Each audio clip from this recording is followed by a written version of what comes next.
श्रोता प्रेमियों, मैं राम सागर शास्त्री आप लोगों के समक्ष रखने जा रहा हूं ब्रह्म सृष्टि का वर्णन कि तीरथ भर नैमिष विख्याता अवति पुनीत साधक सिद्धिदाता। एक बार की बात है, नैमिषारण्य तीर्थ में 88,000 ऋषियों का समागम हुआ, जहां व्यास आसन पर बैठे हुए सूत जी से शौनकादिक ऋषियों ने कहा, हे मुनीश्वर, ऐसा कौन सा पुराण है जिसको श्रवण करने से कृष्ण के चरणों में अनुराग उत्पन्न होता है और वैष्णव भक्ति बढ़ती है तथा मनुष्यों का परम कल्याण होता है एवं गोलोक की प्राप्ति होती है। सूत जी ने कहा, ऋषियों, जिस पुराण सूत्र का दान गोलोक में श्री कृष्ण ने ब्रह्मा जी को किया था और ब्रह्मा जी ने जिसका उपदेश पुष्कर में धर्म को दिया था, धर्म ने उस पुराण को अपने पुत्र नारायण को दिया था और नारायण ने उसे नारद ने गंगा तट पर जिसका उपदेश सुखदेव को दिया था और व्यास जी ने उस पुराण सूत्र का विस्तार करके सिद्ध क्षेत्र में मुझे प्रदान किया था। वह पुराण है ब्रह्म वैवर्त पुराण, जिसमें 18,000 श्लोक और 4 खंड हैं। आज मैं वही पुराण आप लोगों को सुनाने जा रहा हूं। सूत जी ने कहा, गोलोक तीनों लोकों के ऊपर है, जिसका विस्तार 3 करोड़ योजन का है, जहां की भूमि रत्नमयी है, जिस जगह जरा मृत्यु शोक भय आदि व्याधि का प्रवेश नहीं होता। गोलोक में दिव्य रत्नों से युक्त अनगिनत भवन हैं, जहां प्रलय काल के समय केवल कृष्ण रह जाते हैं और सृष्टि काल के समय गोलोक गोप और गोपिकाओं से भरा रहता है। गोलोक से नीचे 50 करोड़ योजन दूर दक्षिण भाग में वैकुंठ और वाम भाग में शिवलोक है, जो दोनों लोक मंडलाकार हैं। वैकुंठ का विस्तार 1 करोड़ योजन का है, जहां हमेशा लक्ष्मी और नारायण विराजमान रहते हैं। 4 भुजा वाले उनके पार्षद हैं। वैकुंठ में जरा और मृत्यु का प्रवेश नहीं होता। शिवलोक का विस्तार भी 1 करोड़ योजन का है, वहां पार्षदों सहित शिव विराजमान रहते हैं। गोलोक के भीतर मनोहर ज्योति है। योगी जन योग एवं ज्ञान की दृष्टि से सदा उसका चिंतन करते रहते हैं। वह ज्योति ही परमानंददायक निराकार एवं परात्पर ब्रह्म है। उस ब्रह्म ज्योति के भीतर कृष्ण का मनोहर रूप है, जिनकी 2 भुजाएं हैं। वैष्णव जन उसी का ध्यान करते हैं। जिस समय कृष्ण ने विश्व को शून्य देखा तो उन्होंने दक्षिण पार्श्व से जगत के 3 कारण सत रज और तम प्रकट किए। उन गुणों से महत्त्व, अहंकार, 5 तन मात्राएं, रूप रस गंध स्पर्श शब्द, ये 5 विषय प्रकट हुए और श्री कृष्ण से साक्षात नारायण प्रकट हो गए। उन्होंने कृष्ण की स्तुति की और प्रणाम करके रत्नमय सिंहासन पर विराजमान हो गए। उसके बाद श्री कृष्ण के वाम पार्श्व से पंचमुखी 3 नेत्र वाले, सिर पर चंद्राकार मुकुट धारण किए हुए, योगियों के भी गुरुओं के गुरु, मृत्यु पर विजय प्राप्त करने वाले मृत्युंजय यानी शिव उत्पन्न हुए। उन्होंने कृष्ण को मस्तक झुकाया और सिंहासन पर बैठ गए। फिर कृष्ण की नाभि कमल से ब्रह्मा जी की उत्पत्ति हुई। उन्होंने हाथ जोड़कर स्तुति की और नारायण महादेव के साथ संभाषण करते हुए सिंहासन पर बैठ गए। इसके बाद कृष्ण के वक्षस्थल से धर्म की उत्पत्ति हुई। धर्म ने कृष्ण की स्तुति की और सिंहासन पर बैठ गए। इसके बाद धर्म के वाम पार्श्व से मूर्ति नाम की कन्या प्रकट हुई और कृष्ण के मुख से सरस्वती का प्राकट्य हुआ। वो भी वंदना करके सिंहासन पर बैठ गई। फिर कृष्ण ने मन से लक्ष्मी को प्रकट किया। लक्ष्मी ने उनकी वंदना की और वे भी आसन पर विराजमान हो गई। इसके बाद बुद्धि के द्वारा 100 भुजाओं वाली दुर्गा यानी प्रकृति का जन्म हुआ। वे भी वंदना करके रत्नमयी सिंहासन पर बैठ गई। फिर उन्होंने जिह्वा के अग्रभाग से सावित्री को प्रकट किया। वे भी वंदना करके सिंहासन पर बैठ गई। फिर कृष्ण ने मन के द्वारा कामदेव को उत्पन्न किया।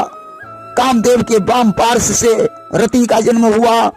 कामदेव कृष्ण की आज्ञा से रति के सहित सिंहासन पर बैठ गए। कामदेव के पास फूलों का धनुष और मारण, स्तंभन, जंभन, शोषण, उद्दीपन 5 फूलों के बाण थे।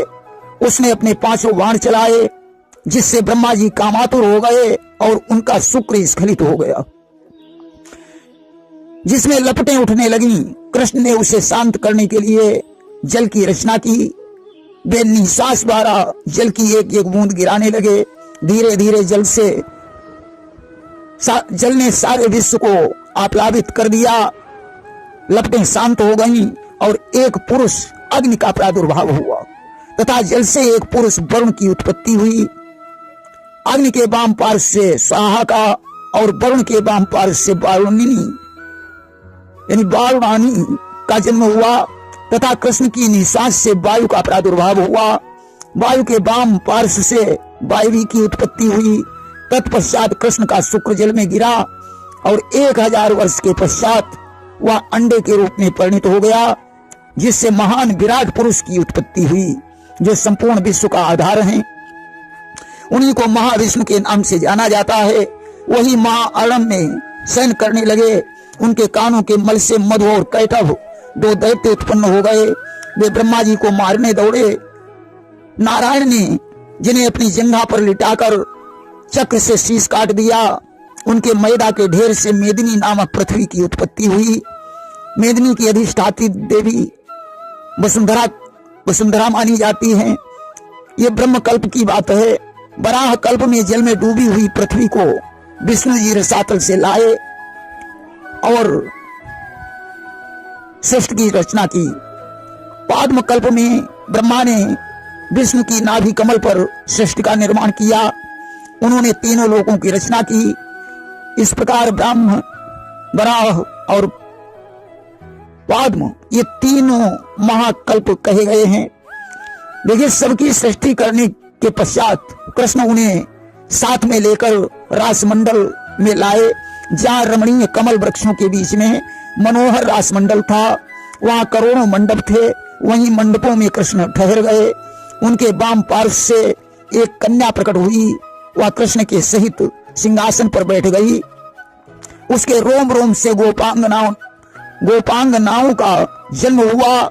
कृष्ण के रोम रोम से गौएं, नखों से हंस, बाएं कान से सफेद घोड़े, दाहिने कान से सिंह उत्पन्न हुए। कृष्ण ने एक सिंह दुर्गा को प्रदान किया। फिर कृष्ण ने योग बल से 5 रथ उत्पन्न किए, जिसमें एक रथ नारायण को, एक राधा को और 3 रथ स्वयं रख लिए। फिर उन्होंने गुह्य देश से कुबेर को, कुबेर के वाम पार्श्व से मनोरमा को उत्पन्न किया तथा कृष्ण के गुह्य देश से भूत प्रेत पिशाच कूष्मांड ब्रह्म राक्षस बैताल प्रकट हुए। कृष्ण के मुख से 4 भुजा वाले पार्षद हुए। कृष्ण ने वे पार्षद नारायण को दे दिए। गुह्यकों को कुबेर के हवाले तथा भूत प्रेतों को शिव के हवाले कर दिया। फिर उन्होंने चरणों से 2 भुजा वाले पार्षद उत्पन्न किए, उन्हें अपने लिए रख लिया। इसके बाद दाहिने नेत्र से भयंकर गण प्रकट हुए, जिनके 3 नेत्र, हाथों में त्रिशूल, दिगंबर वेश था। वे सभी अष्ट भैरव कहलाए। फिर कृष्ण के बाएं नेत्र से एक भयंकर पुरुष दिगंबर वेश, त्रिशूलधारी ईशान यानी दिग्पालों का स्वामी उत्पन्न हुआ। फिर नासिका से डाकिनी, योगिनी और हजारों क्षेत्रपाल प्रकट हुए। भगवान की पीठ से 3 करोड़ देवता प्रकट हुए। उन्होंने महालक्ष्मी, सरस्वती, 2 देवियां नारायण को समर्पित कर दी। सावित्री ब्रह्मा को, मूर्ति धर्म को, रति कामदेव को, मनोरमा कुबेर को, या जो जिसके वाम पार्श्व से उत्पन्न हुई थी वह उसी को दे दी। अब कृष्ण ने शिव को बुलाया और कहा कि तुम सिंह वाहिनी को ग्रहण करो। शिव ने कहा, प्रभु मुझे स्त्री नहीं, आपकी भक्ति चाहिए। कृष्ण ने कहा, तुम 100 करोड़ कल्पों तक हमारी सेवा करोगे। तुम मेरे लिए प्राणों के समान हो। 100 करोड़ कल्पों के पश्चात तुम शिवा को ग्रहण करोगे। अस्तु प्रकृति दुर्गा को स्वीकार करो। जो शिवलिंग की प्रतिष्ठा करके पूजन करेगा, शिव नाम का उच्चारण करेगा, उसके समस्त पाप नष्ट हो जाएंगे और मोक्ष की प्राप्ति होगी। शिव पापनाशक और वह मोक्षदायक है। भगवान ने दुर्गा को वरदान दिया कि सतयुग में तुम दक्ष कन्या सती के नाम से विख्यात होकर शिव की पत्नी बनोगी और शरीर छोड़कर पार्वती बनकर सहस्रों दिव्य वर्षों तक शिव के साथ विहार करोगी। भगवान ने दुर्गा को काम बीज मंत्र का उपदेश दिया। शिव को स्तोत्र और कवच दिया, धर्म को मंत्र सिद्धि और ज्ञान दिया, अग्नि और वायु को भी मंत्र उपदेश दिया। फिर ब्रह्मा से कहा कि तुम सहस्र दिव्य वर्षों तक तपस्या करके नाना प्रकार की सृष्टि की रचना करो। ब्रह्मा को एक मनोरम माला प्रदान की और गोप गोपिकाओं के साथ नित्य नूतन दिव्य वृंदावन को चले गए। ब्रह्म कल्प में ब्रह्मा जी ने मेदिनी सृष्टि की रचना की। मधुकैटभ के मद से उन्होंने सुमेरु, कैलाश, मलय, हिमालय, उदयाचल, अस्ताचल, सुबेल, गंधमादन 8 पर्वत बनाए। उन पर्वतों से अनेकों छोटे छोटे पर्वत हो गए। फिर उन्होंने 7 समुद्र और अनेकों नदियों की सृष्टि की, सप्तद्वीप बनाए। मेरु पर्वत के 8 सिरों पर अष्टपुरियां बनाई। पर्वत के मूल भाग में पाताल यानी शेष नाम की नगरी बनाई। पर्वत के ऊपर 7 स्वर्ग बनाए। मेरु के सबसे ऊपरी शिखर पर ब्रह्मलोक, उससे भी ऊपर ध्रुवलोक बनाया। निम्न भाग में 7 पाताल बनाए। ब्रह्मा जी संपूर्ण ब्रह्मांड के स्वामी बन गए। ऐसे अखंड ब्रह्मांड महाविष्णु के रोम रोम में स्थित हैं। ब्रह्मांड में दिक्पाल ब्रह्मा, विष्णु, महेश और देवता मनुष्य स्थित हैं। सावित्री ने 4 वेद प्रकट किए। ब्राह्मण, पाद्म, वराह 3 कल्प हैं। 4 प्रकार की प्रलय हैं। ब्रह्मा ने पीठ से अधर्म और अधर्म के वाम पार्श्व से अलक्ष्मी को उत्पन्न किया। नाभ से विश्वकर्मा और महावश तथा मन से सनकादि, मुख से स्वयंभू मनु ने वाम पार्श्व से शत्रुपा की उत्पत्ति की। ब्रह्मा ने उनसे सृष्टि की रचना के लिए कहा, परंतु वे तपस्या करने चले गए।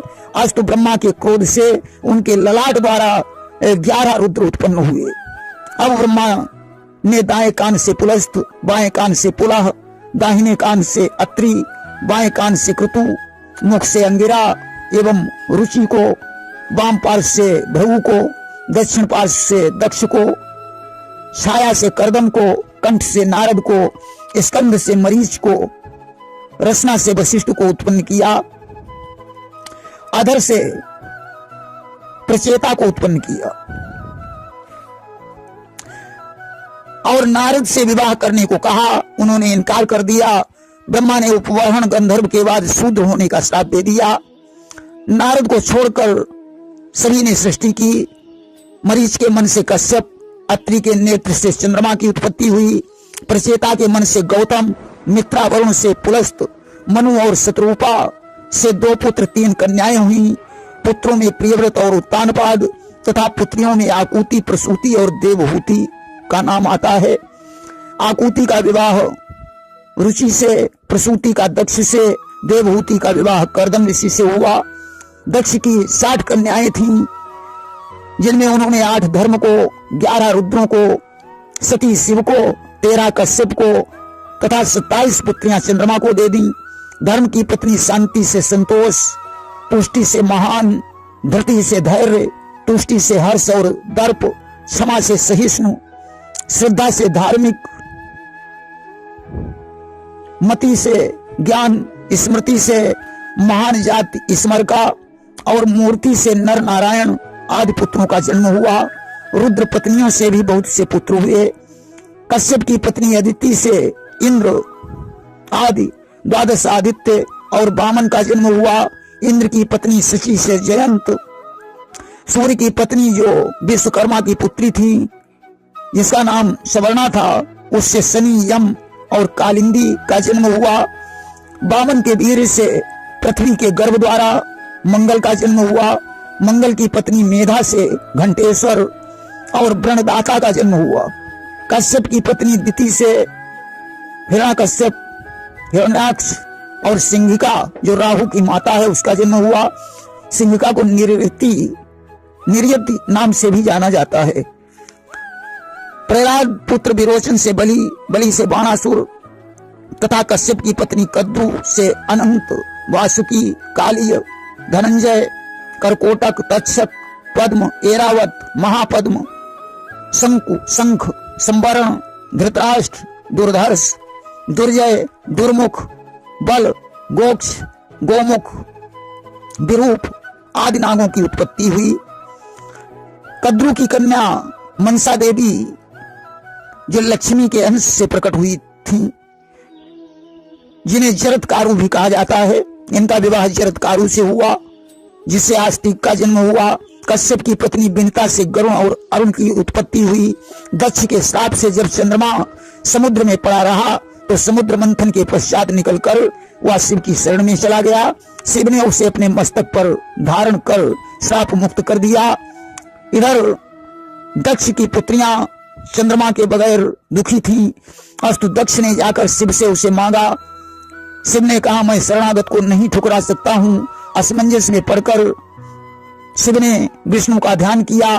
वे ब्राह्मण बनकर आए और उन्होंने शिव के चंद्रमा से खींचकर दूसरा चंद्रमा दक्ष को दे दिया जो श्रापित था। उसने दक्ष से अपराध की क्षमा मांगी। दक्ष ने उसके श्राप को कम कर दिया कि 15 दिन तुम्हारी कलाएं घटेंगी और 15 दिन बढ़ेंगी। परंतु जब चंद्रमा के संतान नहीं हुई तो उसने बृहस्पति की पत्नी तारा का हरण कर लिया। अस्तु बृहस्पति के साथ युद्ध हुआ। देवता बृहस्पति की तरफ और दैत्य चंद्रमा की तरफ थे। ब्रह्मा के कहने पर उसने तारा को वापस कर दिया, परंतु तारा ने बृहस्पति के क्रोध के डर से गर्भ को गिरा दिया। पुत्र को देखकर दोनों में झगड़ा हुआ। तारा से पूछने पर पता चला कि यह चंद्रमा का ही गर्भ है, अतः वो पुत्र चंद्रमा को दे दिया गया, जिसका नाम बुध हुआ। बुध का विवाह श्राद्ध देवमन की पुत्री इला से हुआ, जिससे पुरूरवा की उत्पत्ति हुई। प्रेम से बोलिए वृंदावन बिहारी लाल की जय।